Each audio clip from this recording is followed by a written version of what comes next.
Série numéro 2, exercice sur les circuits triphasés, exercice numéro 5.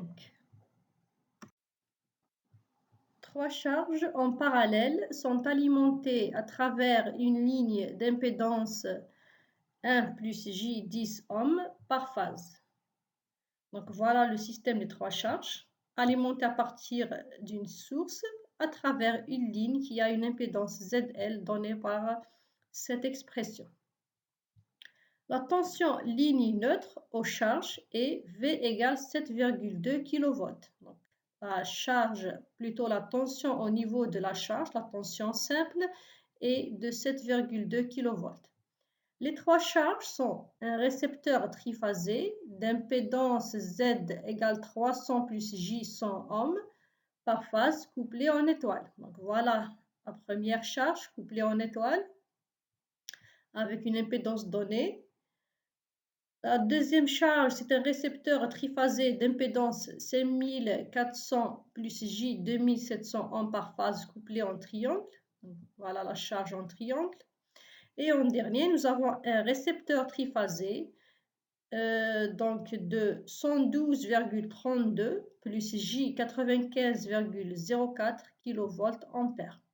Donc à partir de cette expression, à partir de l'unité plutôt, on peut déduire que c'est l'expression d'une puissance apparente, c'est-à-dire S. Donc la troisième charge, nous avons comme donnée S. Donc dans la partie réelle, c'est la puissance active, 112,32 kW, et la partie imaginaire, c'est la puissance réactive, qui est égale à 95,04 kVA réactif. Donc pour les questions, calculez en premier la puissance complexe totale consommée par les trois charges.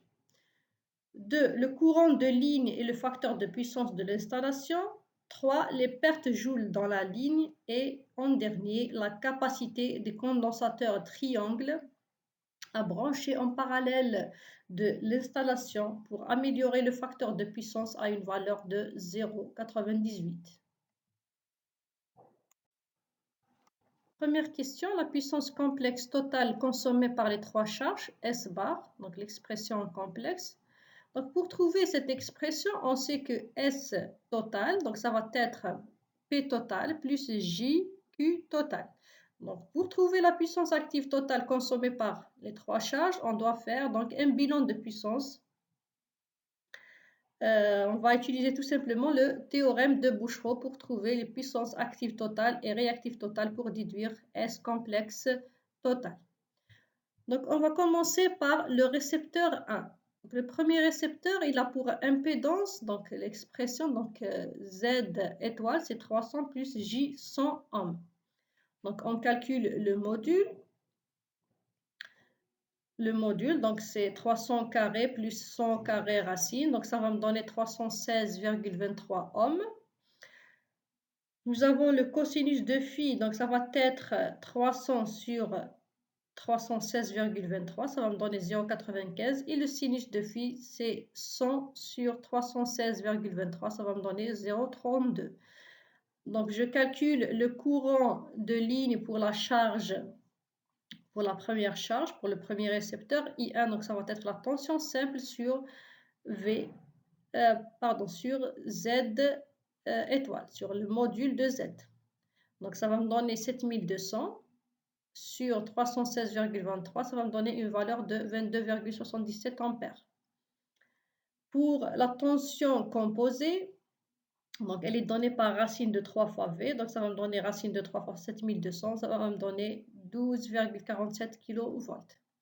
Donc maintenant, pour calculer la puissance active et la puissance réactive, on va utiliser les formules qu'on connaît en triphasé. La puissance active, c'est racine de 3 fois UI cosinus de phi.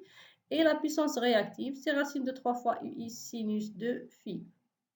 Donc, application numérique de tout ça, nous avons tout calculé. Donc, je vais avoir P1, donc c'est racine de 3 fois U1, I1 cosinus de phi 1. Ça va me donner une valeur de 467,21 kW. Pour la puissance réactive, la même chose, c'est racine de 3 fois U, I1 et sinus de phi1, ça va me donner une valeur de 157,38 kVA réactif. On fait la même chose pour le récepteur 2, dont l'impédance en triangle elle est donnée par 5400 plus J 2700 ohms. On calcule le module, on calcule le cosinus de phi2, sinus de phi2, le courant de charge, donc J2 c'est U sur Z. U, on l'avait déjà calculé ici, donc je vais avoir J2 c'est 2,07 ampères. I2 c'est racine de 3 fois J2, donc je vais avoir 3,59 ampères. Donc application ici, donc la puissance consommée par la charge 2, ça va être racine de 3 U I2 3,59 fois cosinus de phi2 0,98. Ça va me donner une puissance de 69 kW. Pour la puissance réactive, donc la même chose, racine de 3 fois U I2 sinus de phi2. Je vais avoir 34,89 kVA réactif. Pour le récepteur 3, donc nous avons comme donnée S3 complexe qui est donné par la puissance active de 112,32 kW plus J puissance réactive de 95,04 kVA réactif. Donc nous avons obtenu les puissances actives et réactives consommées par les trois récepteurs. Maintenant, pour trouver la puissance active totale et la puissance réactive totale, il suffit d'utiliser le théorème de Bouchereau. C'est la somme directe des puissances actives et réactives. Donc ça va me donner P total, c'est 648,53 kW et Q total, c'est 287,31 kVA réactif. Donc je déduis l'expression S bar total, c'est P plus GQ. Donc je remplace P par sa valeur, P total par sa valeur et Q total par sa valeur. Donc voilà l'expression de la puissance complexe totale consommée par les trois charges. Question 2, le courant de ligne et le facteur de puissance de l'installation. Le courant de ligne, donc, on sait que S total, donc c'est racine de 3 fois UI, est égal en même temps à P total au carré plus Q total au carré.